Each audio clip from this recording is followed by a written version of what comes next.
President Joe Biden giving a Superior warm welcome on the second day of classes, announcing more than $1 billion in federal aid towards replacing the Blockneck Bridge.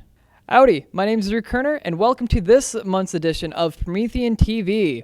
It was almost 2 years ago when the President Joe Biden last visited Superior, taking over the Yellow Jacket Union, an announcement of his federal infrastructure bill. President Biden returned to Superior on January 25th, delivering his promise of strengthening infrastructure in our area. This investment is creating good-paying jobs, fixing our roads and bridges, making sure clean water is coming out of the faucets, and connecting more Wisconsinites and Minnesotans with reliable high-speed internet.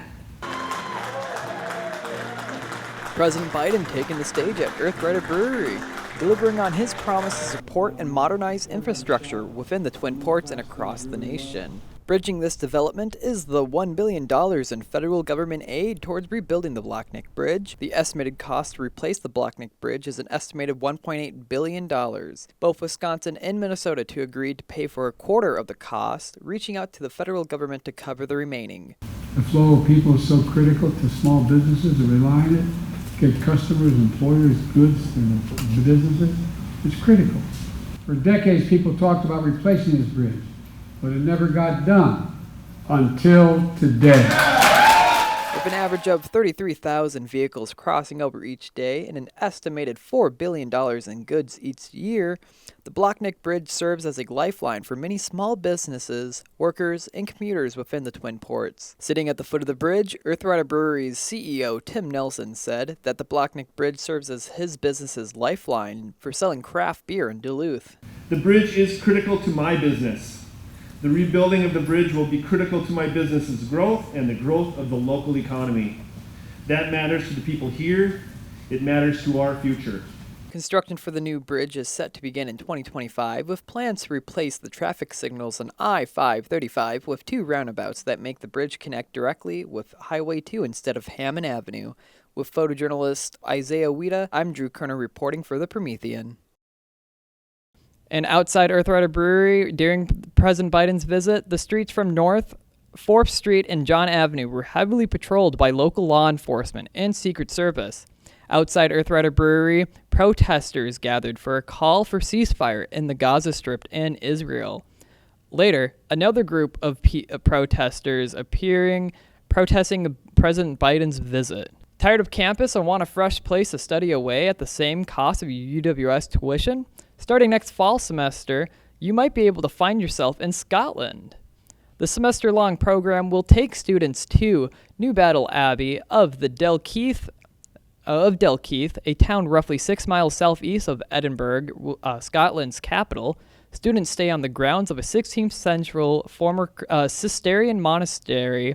There are required courses that you'll have to take, like Scotland, Society, and Globalization. But students have 4 other modules to pick to study during their stay away at Scotland. This study away experience is administered through UW River Falls. Any students interested can email Anna Russum at studyaway@uwsuper.edu. While the majority of UWS students were stuck in the cold over winter break, members of UW Superior Student Alliance went down to the Big Easy of Louisiana for an enlightening and empowering experience. The Creating Change annual conference in New Orleans is a one-of-a-kind event fostering a space within the LGBTQ community where members can learn practical skills for their careers in a setting of acceptance and unity. Student Alliance leader Emmett Appleby stated that the trip was a great learning experience for the Alliance and was a fun and easy way for members to round out their winter break. Alliance meetings take place every Tuesday in the Gender Equity Resource Center from 4 until 6 p.m., and all are welcome to attend, gay or straight. Thank you, Drew. My name's Isaiah Wita, and we're switching gears over to Promethean Sports. There's a lot going on for these Yellow Jackets, and we start off with an update on the Superior Credit Choice Union Stadium. UW Superior and Yellow Jacket Athletics have announced that they will be partnering with Synovus Energy to advance the on-campus athletic facilities for the future Yellow Jacket athletes. According to the Yellow Jacket press release, The agreement will bring $450,000 to the university for additions to the Superior Choice Credit Union Stadium. In a quote from the Director of Athletics at UW-Superior, Nick Bursick, said, "We are excited for the impacts this partnership will have on enhancing the student-athlete's experience. The partnership will help with new amenities for Superior Choice Credit Union Stadium," end quote.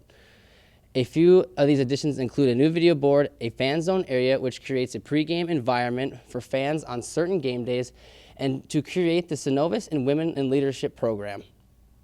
The Superior Choice Credit Union Stadium is expected to be completed by fall of 2024 for future Yellow Jacket athletes, spectators, and students. Over the men's basketball team, 2 Yellow Jacket athletes hit a career milestone this season. Javon Walker scored his 1,000th career point in a Yellow Jacket uniform in a 67-58 victory against Marian University on January 22nd. The Texas native is averaging over 16 points a game this season. Joseph Fahrenholtz also eclipsed the 1,000-point mark on February 17th against Bethany Lutheran. The senior is averaging over 14 points a game this season. Over to the women's side of athletics, on February 7th, the UWS women athletic team celebrated National Girls and Women in Sports Day. On this day, a few women who participate in Yellow Jacket athletics spoke about the challenges that they have to face in sports. The University of Wisconsin-Superior offers a variety of women NCAA Division III athletic teams, allowing students to continue their sporting career at the collegiate level. On National Girls and Women in Sports Day, 3 UWS athletes and the head coach of the women's soccer team spoke at a press conference held by COM 330 students. I think one of the things that's really unique about women in sport is I don't know exactly where it stems from, but I feel like a lot of our athletes and a lot of women that I see in sports often don't know their value or their worth. I mean, I am from like 2.5 hours away, so when I go home, I have a lot of the girls that went to my high school are asking me, what's your experience like, and asking me how I did it, and all of those kind of questions, and trying to see if they can do it too. So I think it's something that a lot of girls in high school aspire to do, but not very many know how to do it. So getting on that path, they kind of have to look up to the people that have been able to. These challenges that women athletes face in sports will help them grow as leaders for their teams and their communities. In Superior, I'm Isaiah Wita, reporting for Promethean Sports. And that's all the time we have today on this edition of Promethean TV. For more updates on your campus news, you could visit our website, uws-promethean.com. Thanks for watching. I'm your host, Isaiah Wita. And I'm Drew Kerner. And the next issue of the Promethean will come out on March 8th. Thanks for watching.